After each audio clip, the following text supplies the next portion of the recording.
Bonjour, bonsoir, cela dépend évidemment de la position géographique depuis laquelle vous nous pratiquez à l'instant.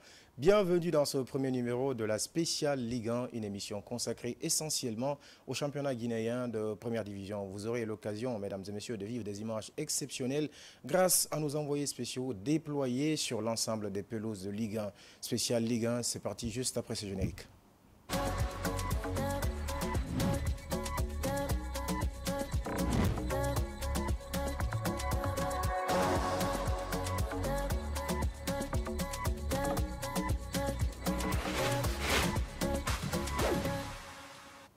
Encore une fois, bienvenue sur les antennes de la panafricaine du sport et de la culture. Ensemble, on va prendre la direction du stade de la mission de Kaloum, où s'est disputée une palpitante rencontre entre deux associations sportives. La première, l'association sportive de Kaloum du PCA et président de la Fédération guinéenne de football, Bouba Sampil, et l'AS Mineur de Sangaredi, entraîné par l'ancien sélectionneur du SLI local, Suleiman Kamara Abedi. Ce qui s'est passé dans cette rencontre, vous l'aurez avec le compte-rendu de notre envoyé spécial, Abdourahmane Nansoko.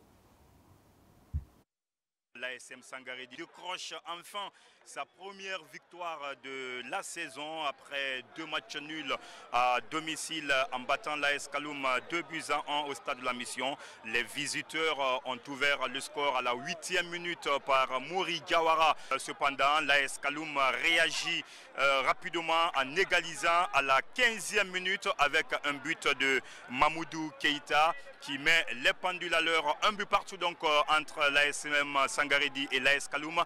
À la mi-temps, au retour des vestiaires, il a fallu attendre donc la 64e minute pour voir l'ASM Sangaredi prendre définitivement l'avantage dans ce match grâce à un but de Ibrahima Souma. 2-1, résultat final de ce match.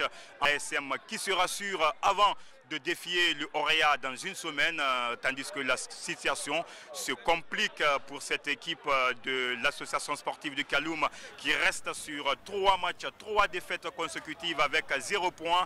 Un court mais précieux succès de l'AS Mineur de Sangaredi qui avait démarré la saison avec 2 matchs nuls à domicile qui heureusement enchaîne avec une victoire qui leur permet d'engranger 5 points dans ce championnat de Ligue 1 Guico Pérez. Malheureusement pour les Kaloumistes qui enchaînent une 3e défaite de suite, rien ne va pour les Kaloumistes en espérant que les prochains jours seront heureux. Nous allons prendre la direction du stade de Koléa où une rencontre à la saveur de revanche s'est disputée entre la Renaissance Club de Bonfi et le FC Milo, champion de la précédente édition.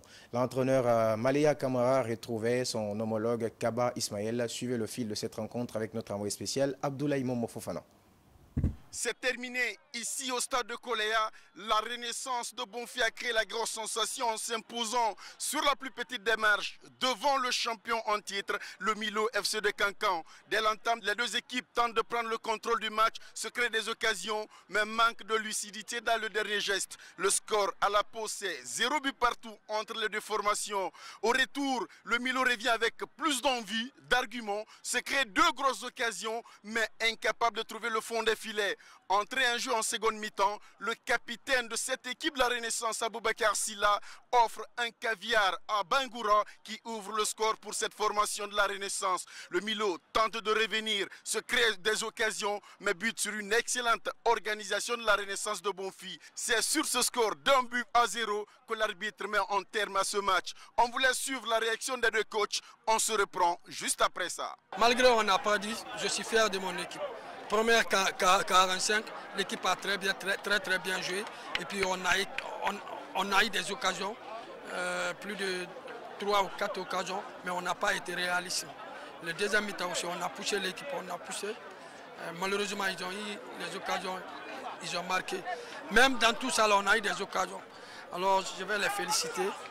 Malgré on a perdu sur le début du championnat, mais ce qui n'a pas marché, toujours on va continuer à corriger ça. Peut-être c'était un match de revanche pour nous et vous n'êtes pas sans le savoir, l'année dernière, c'était avant-dernier match, ils ont gagné 1-0, donc on a tiré les conclusions et on a mis une équipe qui peut les tutoyer et vraiment malgré c'est une équipe costaud, physique qui est venue défendre aujourd'hui et nous avons essayé à tout prix, nous avons créé des occasions nettes, mais on n'a pas concrétisé. Et j'avais persisté, insisté au vestiaire, dire que ça ira et on cherche une occasion pour marquer et ce qui fut fait. C'est la 2e défaite du champion en titre cette saison. Pour sa 4e sortie, le Milo restera sur ce même stade de Koléa et affrontera l'Académie Sor. Et la Renaissance de son côté, à marge de cette même 4e journée, va défier la Chanty Golden Boy de Sigiri. Très belle rencontre à l'issue de laquelle l'unique buteur Sekou Damaro Bangoura a réagi au micro de Abdoulaye Maman Fofana. Suivez sa réaction. Ça a été une fierté pour moi et grâce à mes coéquipiers, j'ai réussi à marquer. Donc je remercie à toute l'équipe. C'est pas facile, mais Dieu, on a tenu. Donc je remercie le bon Dieu. Et je suis fier de moi. Mon objectif, c'est d'être le meilleur buteur du championnat guinéen. C'est ça mon objectif. Nous restons au stade de Koléa où une très belle rencontre s'est disputée entre deux voisins, deux clubs de la commune de Matam. Il s'agissait de Guinée Foot Elite, promu cette saison en première division, qui était aux prises face au Auréa Athletic Club de Matam.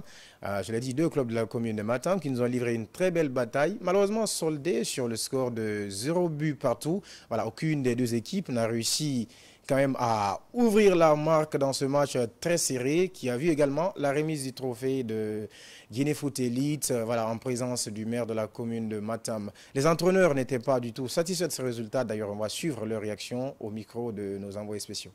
Frustrant au regard des occasions franches que vous avez eues dans cette rencontre? Oui, bien sûr, on a des regrets parce que je pense qu'on a 3-4 occasions net de buts. Et si on parvenait à concrétiser ça, je pense qu'on allait avoir les 3 points. Mais vous savez, comme je l'ai dit la fois dernière, la construction d'une équipe, c'est pas facile du tout. C'est vrai, il y a le talent, mais il y a des détails qui vont toujours faire, vous comprenez.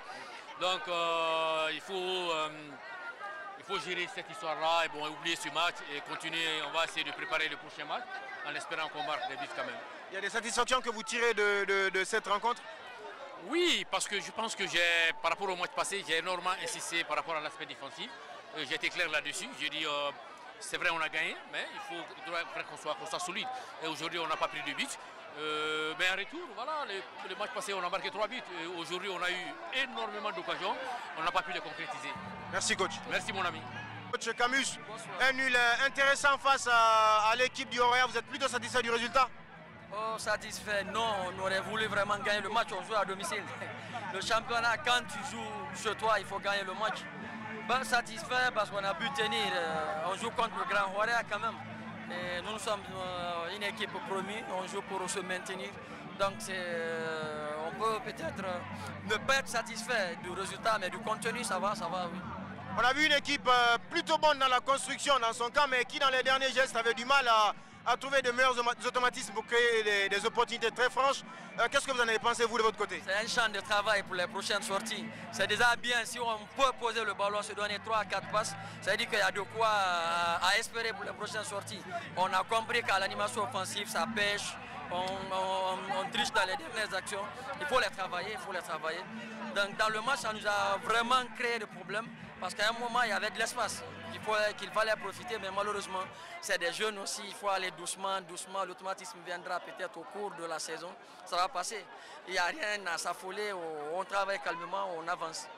Alors l'équipe vient de retrouver la Ligue 1, mais vous n'êtes pas novice de championnat, vous êtes très connaisseur de la Ligue 1 et tout. Quelles seront les clés pour les prochains matchs pour Guinée Foot Elite pour décrocher des victoires? Guinée Foot Elite doit rester Guinée Foot Elite, c'est-à-dire poser son ballon, jouer son football et être cette équipe qui harcèle très haut avec les porteurs de balle. Le reste, ça va venir. Bonne chance. Merci bien. Vous avez suivi respectivement les réactions des différents coachs. D'abord le coach du Auréa Athletic Club de Matam, Nouh Ngane, qui a réagi au micro de notre correspondant. Ensuite, l'entraîneur Fodé Camus Camara de Guinée Foot Elite. Nous, on s'intéresse à une action un peu particulière qui a quand même fait le débat, qui a fait jaser dans la presse et également au niveau des observateurs. Cette action, une combinaison entre Okansi Mandela et le jeune Sila Morlaï qui a été fauché dans la surface de réparation. Mais l'arbitre a estimé qu'il n'y avait pas du tout pénalty, alors qu'une partie du public a crié au scandale et estimé qu'il y avait pénalty. Chez l'arbitre, le référé central, il n'y avait pas du tout pénalty. On vous laisse le soin de revoir les images par vous-même et en juger. Voilà, voir s'il y a effectivement pénalty ou il n'y a pas du tout pénalty. C'était quand même une action litigieuse qui a fait réagir dans le stade et juste après dans la presse sportive guinéenne. Voilà, vous avez eu l'occasion de vivre ces très belles affiches grâce aux images de nos envoyés spéciaux déployés sur les pelouses de Ligue 1. On va voir ensemble les résultats complets de cette troisième journée avec une victoire très surprenante de RCC Kamsar, 2-0 face à Wakria. Ça, c'était un derby de la région de Bokeh. Et également ce match nul entre Sor Academy et l'Ashanti Golden Boy de Sigiri.